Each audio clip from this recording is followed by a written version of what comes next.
सभा की अध्यक्षता स्वयं भगवान परशुराम करे,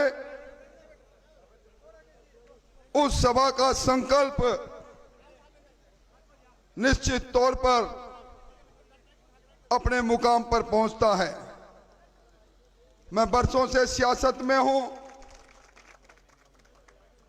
7 बार लगातार जीता हुआ विधायक हूं, सरकार में मंत्री रहा, कई सभाओं में मैं गया, पर आज की यह सभा मेरे जीवन के लिए अनूठी सभा है। इसलिए अनूठी है, मैंने आते ही पूछा, सभा की अध्यक्षता मंच सजा है, विप्र समाज के प्रतिनिधियों से भरा हुआ मंच है। सभी ने एक स्वर पर कहा, हमारे आराध्य देव भगवान परशुराम वो शक्ति जिनके वंशज के रूप में हमने विप्र की संस्कृति को जिंदा रखा है, आज वो ही अध्यक्षता कर रहे हैं। मैं नतमस्तक होकर दृष्टांत करके भगवान परशुराम को प्रणाम करता हूं। मंच पर जो पीछे पर्दा लगा है, आपने लिखा है विप्र समाज आशीष दे रहा है, राजेंद्र राठौड़ सदैव विजय रहे। आपका ये आशीष इस लोकतंत्र के युद्ध में निश्चित तौर पर जीवन भर याद रहेगा। भाइयों, आज मैं उस समाज से रूबरू हो रहा हूं। एक ब्राह्मण बोलता है,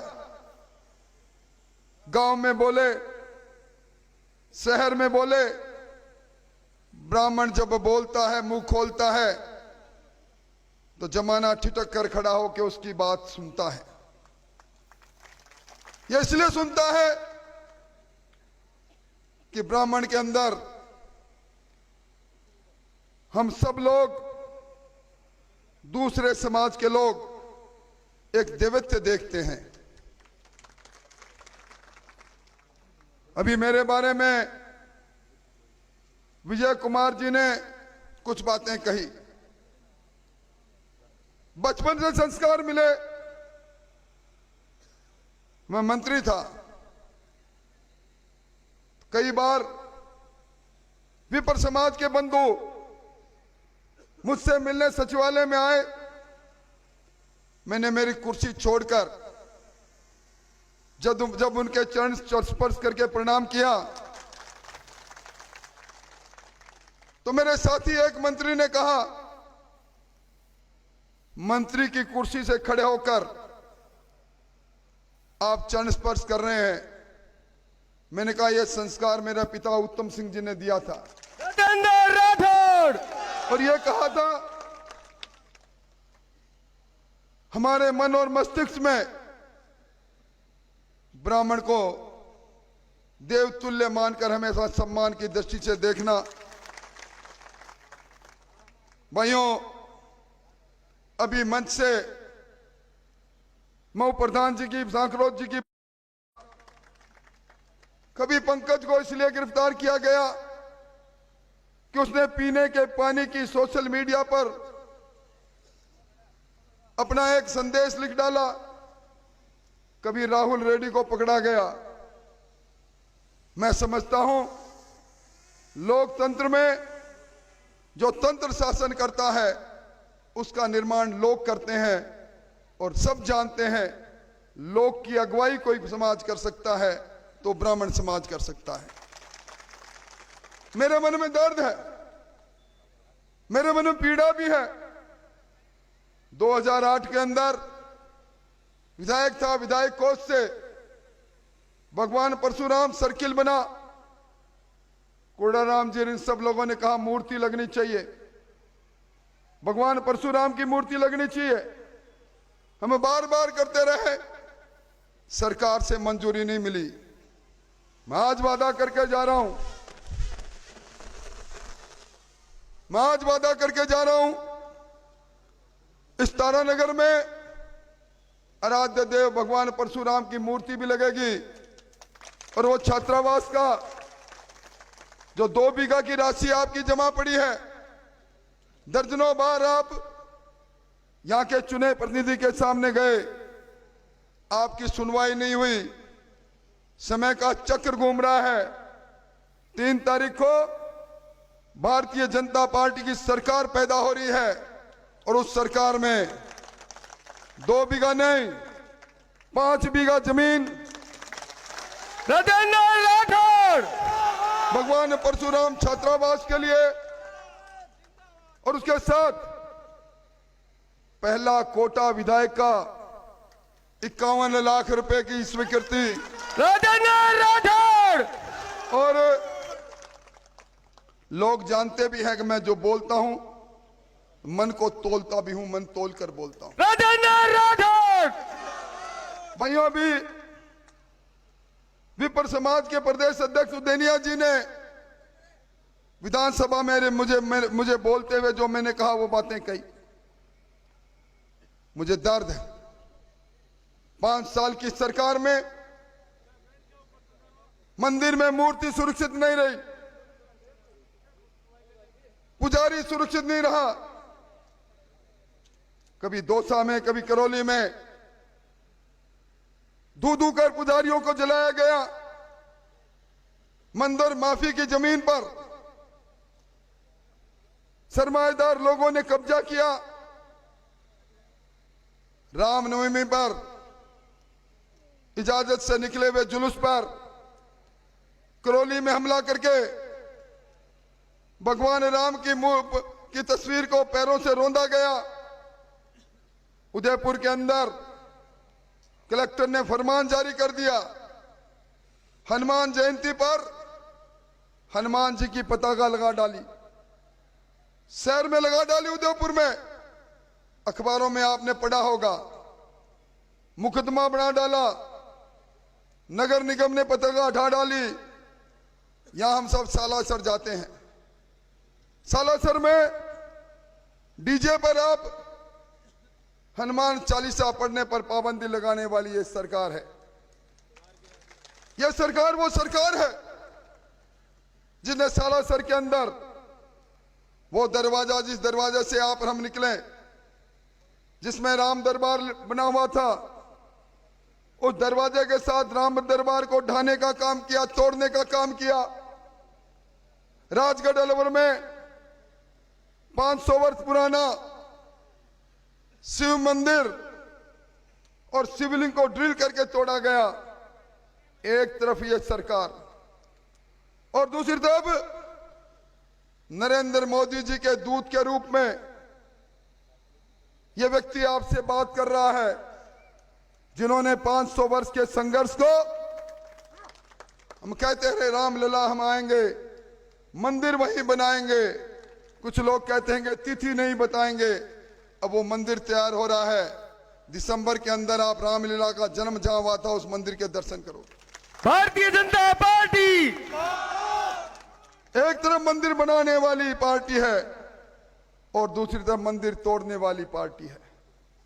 एक तरफ भगवा ध्वज को अपना स्वाभिमान मानने वाली पार्टी है और दूसरी तरफ भगवा लगाने पर मुकदमा करने वाली सरकार और पार्टी है। भाइयों, आज की ये सभा, विप्र सम्मेलन, आज मैं मेरी इस चुनाव की फिजा को आपने बदल दिया, क्योंकि मेरा बरसों का अनुभव है। विप्र कभी अकेला नहीं रहता। एक ब्राह्मण, उसके पीछे चलने वालों की 100 की फौज है। आप मेरे लिए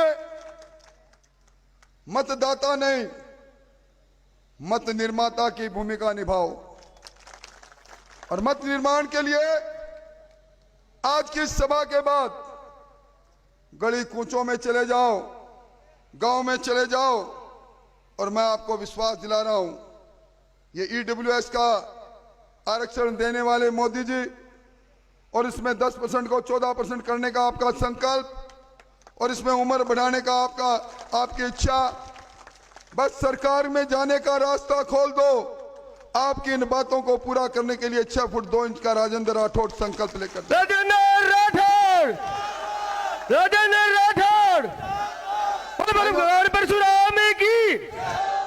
भाइयों, उस समय कितनी पीड़ा हुई होगी जब कनकाचल पर्वत, आदि बद्रीनाथ, भगवान कृष्ण की लीलाएं वहां हुई थी। उसमें अवैध खनन जारी रहा। 500 दिन राजस्थान के पुजारियों ने, राजस्थान के विप्र समाज ने धरना दिया, सुनवाई नहीं हुई। बाबा विजयदास 501वें दिन अपने शरीर पर पेट्रोल छिड़ककर आत्मदाह करते हैं। जय श्री कृष्ण करके इस सरकार के माथे पर बदनुमा दाग लगाकर अपना शरीर छोड़ देते हैं। कौन सी सरकार? और कल सरकार के मुख्यमंत्री जी आए, राहुल गांधी जी आए, जिनको पूरी दुनिया देश से पप्पू के नाम से जानता है। वो आए, प्रेस के लोगों ने मुझसे पूछा कि सभा हुई है, तो मैंने कहा सभा हुई है। किसान को याद आ गया ये वही राहुल गांधी जी हैं जिन्होंने 10 तक गिना था, कर्जा माफी की बात कही थी और राजस्थान का किसान कर्जे माफी के चक्रव्यूह में फंसकर अपनी जमीन को नीलाम होता देखता रहा। अब मुख्यमंत्री जी कहते हैं बुढ़ानिया जी को जिता के भेज दो, नहर बना दूंगा। गहलोत साहब, आपकी सरकार 5 साल तक चली, 5 साल तक आपको याद नहीं आया। अब चिड़िया चुग गई खेत, तो अब आपको याद आया है। भाइयों, ये सरकार नहीं सर्कस थी। सर्कस में जिस तरह जोकर आते हैं, सरकार के मंत्री इस सरकार के सामने सरकार का उपहास उड़ाते रहे। राजस्थान की विधानसभा, राजस्थान की सबसे बड़ी पंचायत, एक मंत्री खड़ा होकर कहता है हमारी सरकार का अलाइनमेंट खराब है। दूसरा मंत्री कहता है हमारे यहां बहन बेटी सुरक्षित नहीं है। और जब उस मंत्री को बर्खास्त करते हैं तो वो डाल डायरी लेकर आता है और कहता है इसके अंदर गहलोत साहब आपके कारनामे लिखे, आपके बेटे के कारनामे लिखे। सरकार भड़क उठती है। इस सरकार के चलते कोई वर्ग ऐसा नहीं जिस वर्ग को हैरानी और परेशानी नहीं हुई। नौजवानों के अरमान लुटते चले गए। नौजवानों को पेपर लीक ने नौजवान को परेशान किया, नौकरियां लूटती देख ली हमने। भ्रष्टाचार की भट्टी ऐसी जली, आपके इस तारानगर में थाना कचहरी नीलाम होती रही। एक थानेदार जी यहां SHO थे, चूरू आ गए। मैं प्रतिपक्ष का नेता हूं, मुझे कैबिनेट मिनिस्टर का दर्जा प्राप्त है। मेरे आगे भी पुलिस चल रही थी। मैंने थानेदार जी को पूछा आप यहां कैसे पधारे आए? बोला सही सही बोलूं साहब, पहले साहब ने कहा इतने रुपए मंथली देनी पड़ेगी, मैंने 1.25 साल तक दी। फिर मेम साहब का हुक्म आ गया कि साहब के साथ साथ मेम साहब का भी अब 2-2 को मंथली दूंगा तो लूटूंगा कितना। ये हालात। इसलिए भाइयों, मैं तो यही कहूंगा, इस पेपर लीक ने उस कन्हैयालाल पारीक को आत्महत्या करने के लिए मजबूर किया। उस मंदरपुरा का, उस नौजवान का सुसाइड नोट अखबारों में छपा। उसने लिखा पिताजी आप धान मंडी में वहां सुबह से शाम तक बोरियों को गिनते हो, बोरियों को उठाते हो। मैंने आपको कहा था कि आपका बेटा अध्यापक बनकर आपकी सेवा करेगा। आज सुबह फिर पेपर लीक हो गया। मैं आपके अरमान पूरा नहीं कर रहा, मैं अपने जीवन को छोड़ रहा हूं। इस प्रकार की ये सरकार चली। भाइयों, मैं तो आपसे यही कह सकता हूं कि अब इस लूट और झूठ की सरकार की विदाई के लिए ये ब्रह्म समाज, ये विप्र समाज, ये आगे आए और मेरी मदद करें। मैं आत्मा से कह रहा हूं, सह शपथ कह रहा हूं। सामने मेरी धर्मपत्नी आ रही है, ऊपर मेरा बेटा बैठा है। शपथ से कह रहा हूं आपके मान में, आपके सम्मान में कोई कसर नहीं आने दूंगा। बस आपका साथ चाहिए। आज के बाद आप राजेंद्र राठौड़ बन जाओ, गली कूचों में जाओ, मेरी मदद करो। मेरी मदद करोगे, आपके आगे आपके कवच के रूप में यह व्यक्ति खड़ा मिलेगा।